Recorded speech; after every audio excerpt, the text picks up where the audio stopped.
Another thing that I find is, and maybe this has something to do with the haste of the deadlines, pretty much anytime I see in the script where something like a historical fact or some kind of geographical fact is mentioned, it's wrong. Just about every single time, it's wrong. And so yes, I do change it from the translation. So if they say that Angkor Wat was, built in, and I don't even remember now because this was like 5 years ago, but there was something in there about Angkor Wat, which is a very famous archaeological site, and there was something about what year it was built in, and I was like, it's wrong. I just know it's wrong. Looked it up, it was wrong. So I changed it in the script. I mean, I'm not going to leave it in there that's wrong. I'm just not going to leave it in there that's wrong. I can't do that. And one of my absolute favorite ones was in Sister Princess, the main character, he falls down this escalator and he's standing there, and I don't remember which foot it was, but it won't matter. He's standing there like this, holding his foot, okay? And my character that I voiced in Sister Princess comes over to him and says, "Don't worry, brother, I'll be your left foot for you." I had a translator go back. I emailed the translator. It's like, look at episode so-and-so, go to this time code. What does she say? She said left foot. Like, he's holding his right foot. He just hurt his right foot. I cannot, for the love of God, put it in the script for myself because I was going to be the one who had to say it. It's just, but that kind of stuff, it happens all the time. I mean, there was one of Matt's favorite examples in Super Atragon. In the Japanese, the commander of the fleet orders all ships turn starboard, and they immediately all turn port. Fantastic. Yeah, so, there are those little things that have to do with research that, yes, if there's something wrong, I will change it. I will change it every single time. Absolutely. And I will not even feel guilty about it. I feel it is my duty. Sometimes I think, they could have looked this up in like 4 seconds. There was an episode of, I didn't write the show, but I was in it, Cyber Team in Akihabara.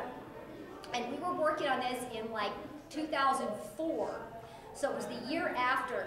There was that big anniversary of the Wright brothers flight, which we all know was in 1903. Right, we know that it was in 1903, and how long, if you went onto Google and you typed in Kitty Hawk, how long could it possibly take you to find that it was in 1903?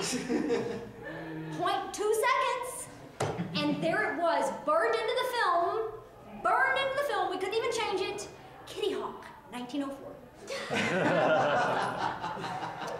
Right there in the film. Couldn't do anything about it. And there you go. Anyways, are we at time? Anybody questions, comments? I think I now have found out why, mainly when I'm watching a dubbed show, it's either Funimation or ADR. I would just tell you it's hard. If you ever get a chance, turn the subtitles on Blood Plus with the English dialogue. It's a direct match. Oh. They do not match the Japanese at all. You can say that. So, is it a different story? My best example is... I mean, see, I don't mind if it's not an exact match, just as long as it's telling the same story. In essence, yes, it is mostly the same story.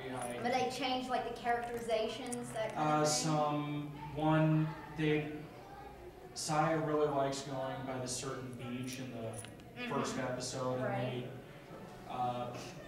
and if you listen to the Japanese, she says the ocean, and the direct translation in the subtitles is the scenic route. Yeah, that's really I the didn't same understand. thing. But, and that's weird for that to be in the subtitles because they don't. You think they would want to use, like I say, the most concise term possible. But yeah. Do you find dramas or comedies to be more difficult? Almost always comedies, because they're the ones that always tend to have all of those ridiculous puns and wordplays. And I haven't even told you the worst one. Absolutely the worst of all time.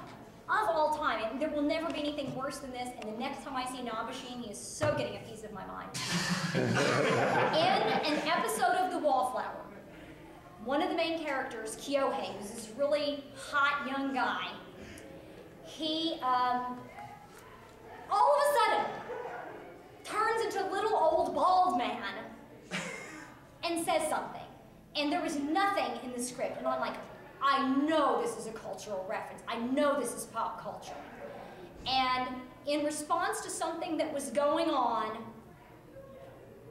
he replies, his line is, there was a popular commercial in Japan where this old man has a tagline where he says, "Trifles, it's nothing but trifles." So, I'm trying to think of a popular TV commercial in America where you have an old bald man where his tag phrase means roughly, trifles, it's nothing but trifles, and it has to fit like 8 lip flaps. No, it cannot be done. Sorry. Done cannot be done. It absolutely cannot be done. It was, I worked on that, I didn't even know how many hours. I stayed awake at night trying to think of things that would fit in there. And even just like trying to go to broader pop culture references. Okay, so what if it's not an old man in a, noodle commercial or whatever the hell it was. I don't even remember what the commercial was for. But, it was like such a specific thing.